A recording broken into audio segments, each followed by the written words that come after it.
बउआ का काम बउआ के चचा अगिल जी की तरफ से हजारों के रुपए पुरस्कार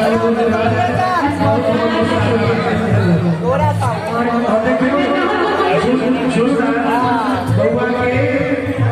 दो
बउआ के फुफा साथी दशरथ जी मकाने वाली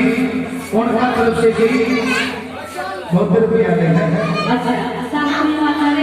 हम नहीं पहुंचे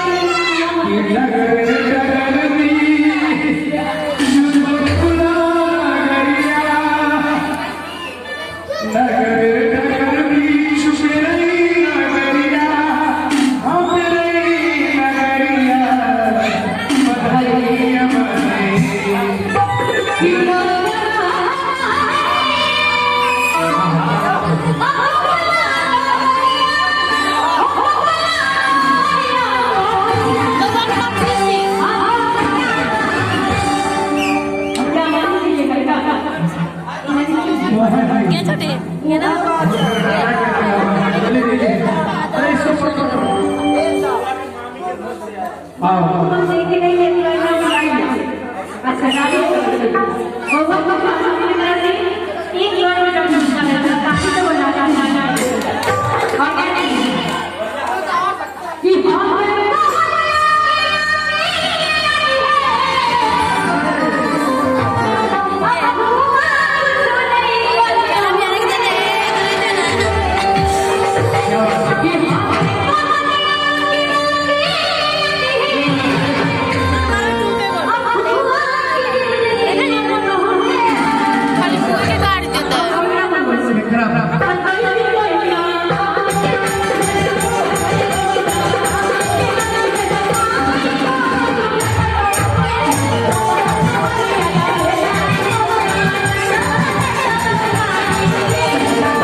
बउआ के मामा छथिन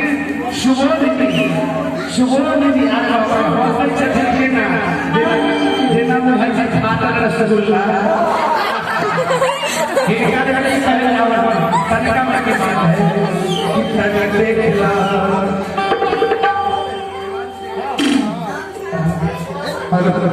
देखिए तो दीवार पर क्या लिखा हुआ है तनिका देखला तनिका देखा के वाली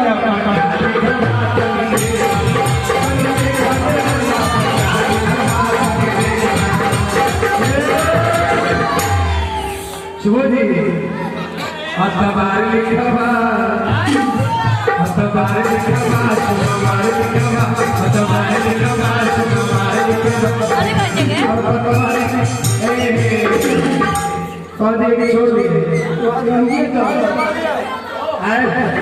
जो मणि जी कौन एक छोड़ दिए कौन क्यों सुबोधी कौन है सब दिन से मौका नहीं मिलता है ना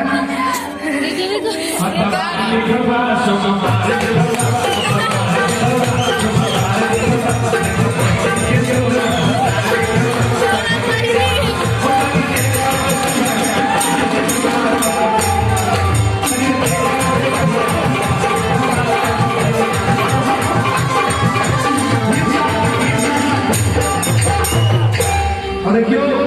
बउआ के मामा ससुर जी की तरफ से 100 रुपया बहुत बहुत धन्यवाद बहुत बहुत साधुवाद और ससुर जी क्या कह रहे हैं कि देखना है किसमें कितना दम और किसमें कितना पानी देखना है किसमें कितना दम और किसमें कितना पानी है एक तरफ दीना जी का भजन है तो दूसरा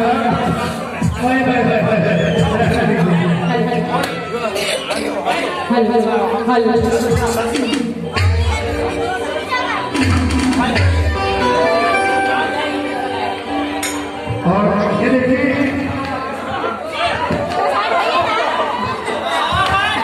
देखिए नरेश सूर्य उनकी तरफ से 101 रुपया का पुरस्कार परिवार बहुत बहुत साधुवाद अब इससे लागे कि ना ना बाप रे बाप जेकर मुंह पे जेकर मुंह खाली हमारे मास्टर साहब हमने बेचो बाप चौरी टोला से जेकर मुंह से आवाज निकले सब मुंह से बहुत बहुत धन्यवाद बहुत बहुत साधुवाद बोले हिंदी भाव की बंदेगा नहीं मानना है नहीं मानना है हम तो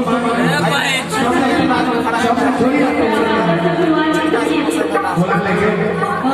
अरे वो हसबैंड दबाना है आपके परिवार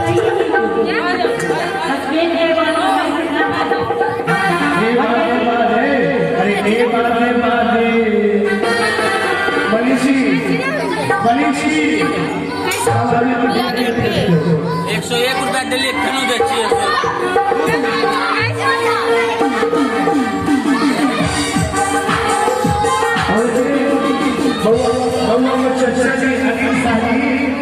अनिल बउआ की तरफ से 151 रुपया बहुत धन्यवाद बहुत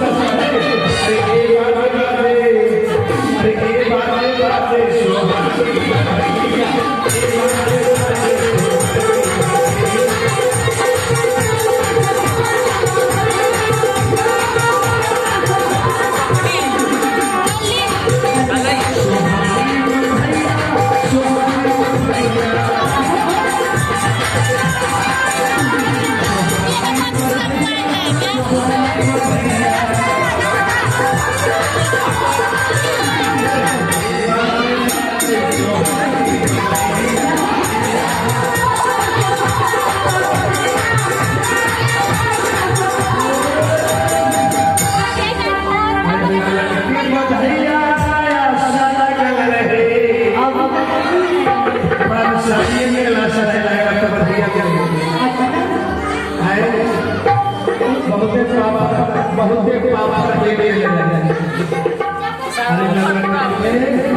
बउआ का पापा कहाँ है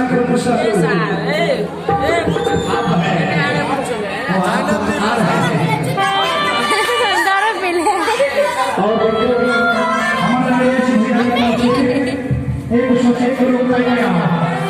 माई की कृपा करने के लिए छी और देखियो अरे लड़के बधैया लाया साग रहे आशा पूरन खुशियां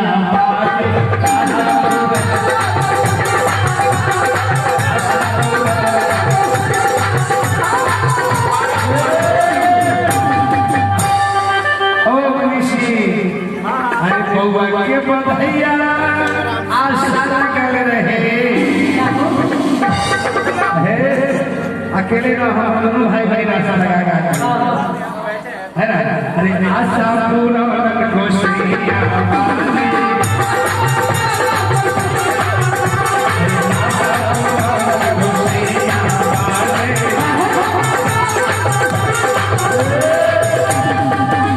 बउआ के चचा अनिल बउआ की तरफ से 101 रुपया बउआ के बधैया है ना।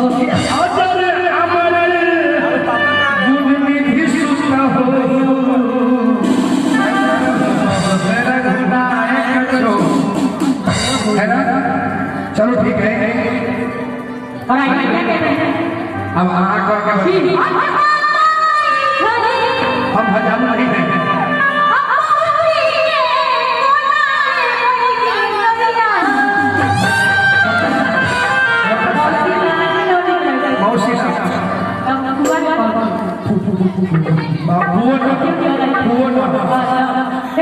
अरे देखिए आइए देखिए हमारे बड़े बढ़िया परम आदरणीय राम प्रकाश